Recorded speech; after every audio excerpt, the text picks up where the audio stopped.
आए हमार भैया हमरा के विदा करावेल बना ना। ये काहे पहले बतलो के विदा करावे आइल ध्यान दे। ये देखिए गहले बसारीपुर की धरती से चल करके आए हुए हमारे सम्मानित आदरणीय श्री ब्रिजेश कुमार जी आपके घरकमलों द्वारा ये 51 रुपए का पुरस्कार इनायत है। पार्टी तहे दिल से शुक्रिया करती है। रविंद्र जी देखिए बिल्कुल सामने खड़े हैं और स्कैनर की भी व्यवस्था है और जितना चाहे उतना लेन देन कर सकते हैं। सुना ठेकेदार लोगन बना ठेकेदार। हाँ ठेकेदार वाला प्लम्बर का। हाय हाय हाय अरे बारे ब्रिजेश भैया एक 1.5 लाख रुपया ठेका लिया। ये देखिए अरे 1.5 लाख नहीं करोड़ों का ठेका चलता है उनका। सही बात है। हाँ देखिए ब्रिजेश ठेकेदार साहब बिल्कुल सामने खड़े हैं। ऐसा की है तने अपने भैया के संग दिखावा था। अरे बाप रे बाप जब हम अपनी भैया के देखी ना तो जाना तारू अरे बड़ा रोवाई छुटेला रे बाप रे बाप। अरे भैया हो भैया हाँ भैया मिलती मारुतिया हम मरी जैती हो भैया। ए भैया समाचार ठीक बा ना? एकदम ठीक है एकदम ठीक है। ए भैया ये बतावा हो बकरिया कैसे हिया? अरे तो के केरा लिया लेना। ए भैया केरा बाद में दिया हमरा के। ये बतावा हो जौन चितकबरी बकरिया हिया उ कैसे बाड़े? उ बच्चा अच्छा देले बा? हां देले का देले हो भैया? एगो खस्सी एगो पाट। ए भैया जाना तड़ा हमरा के कुछ ना चाहिए खसुइया चाहिए। ले लिया। आये भैया केरा क दर्जन लिए ला? 2 दर्जन। 2 दर्जन लेके अइला ह? सेवा ना ले ला ह? ए सखी है का हो हाई पियावा वो तो ना रहला ई पियावा में ना रहला। अरे हमार भैया कोई लौरी रहत ना हो यही तो झुकर गइला का। हाँ ऐसे देख ला चेहरवा। ए भैया हमरा के हो मुंगरा देबा? तू बढ़िया से मांगत ना हो। मोटका की पतिल का। ए भैया हमरा के पतिलका दे दा है दूरजुआनी के मोटका वाला दे दा। अब पतिल के ठीक हो हमन का तो नहीं मिली तो हमन का चल नहीं तो ना तो मोटका रही तो सही रही। हमारा पतिलका में सब दा भैया। ला एगो मोटका एगो पतिल का। अरे साथ नदिया परवा से मोरा भैया आइले रे नाना दी। मोरा भैया आइले रे नाना दी। अरे ताबो ना है बाबा विधवा कैला सुना है नाना दी। ताबो ना है बाबा विधवा कैला सुना है नाना दी।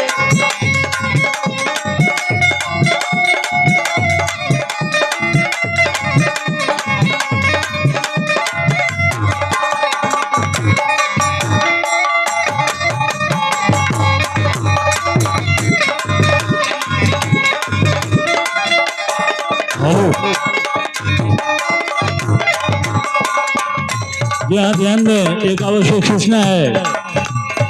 किसी सज्जन की भैंस जो है छूट गई है और जरा से आप ध्यान देंगे कि किसकी भैंस है। आप उन्हें पकड़ करके उस भैंस को जो है कि अपने घर लाइए। और ये देखिए सोनू बाबू के सुपुत्र अयान बाबू के घरकमलों द्वारा ये 51 रुपए का पुरस्कार इनायत है। पार्टी तहे दिल से शुक्रिया करती है। यानी कि अयान बाबू की नानी जी इस दुनिया में नहीं है। भगवान उस दिवंगत आत्मा को हमेशा हमेशा शांति दे। एशिया का तेलवा करहिया जरे रे नदी करहिया जरे रे नदी ओइसे जरे जियरा हमार छोटी रे नदी।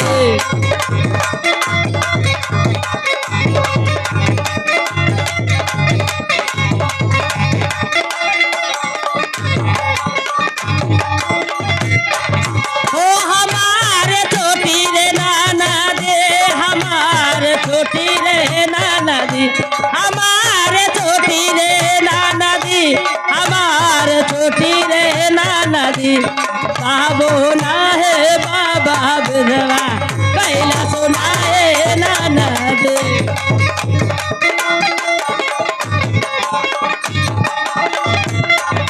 का हो सके ये केवन गाँव ए सखी ई केवन गाँव जानत हऊ? कवन गाँव है? कहिनावर। ई कहिनावर ग्राम सभा है। एमे न पूरा अपने बिरादरी बटले बने जा और वह न सब कई बा। लेकिन जाना तू ई कहिनावर हरजन बस्ती बा, हमने जा का बिरादरी में आ। लेकिन ए सखी तोर लगन 5 जनी हो लोग आ तोर लगन में झीक पड़ल है। हम तो जल्दी के सैंपल लेके आवत हम।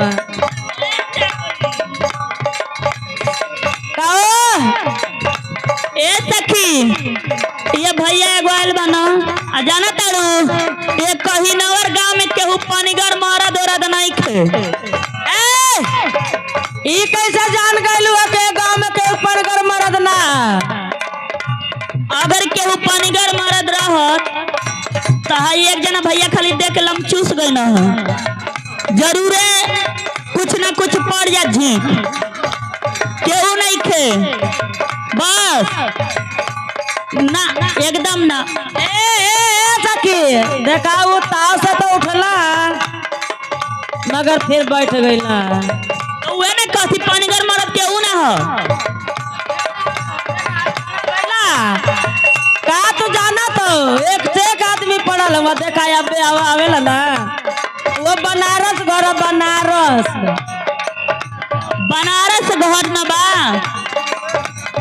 आई हो दादा इहो बात बा का कहाँ से कहाँ? हाँ हो गया देखिया देखिया बैठा बैठा बैठा। हाँ जिया जिया जिया घोसरा गाना भदौआ में कुर्बानिया तुए रे नाना दी कुर्बानिया तुए रे नाना दी तुझसे तुए मानवा हमार छोटी रे नाना दी।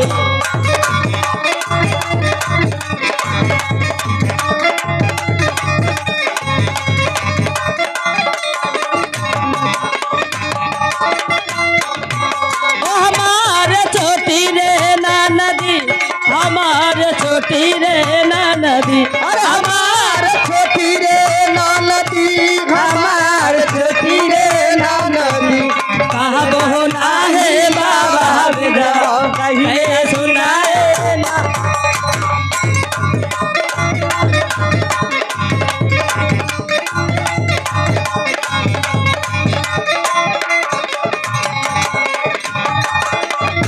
अरे पिसिया का तेलवा करहिया जर रे नदी करहिया जर रे नदी अरे वैसे चरे जियरा छोटी रे नदी।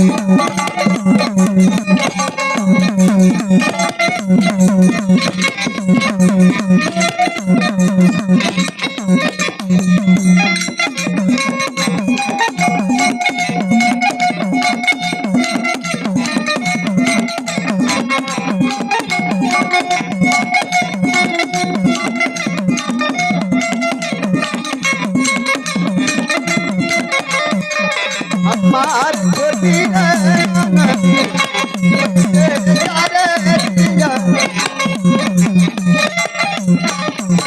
अरे सावन भादवा में वरमनिया चुए रे नदी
यहाँ ध्यान दें।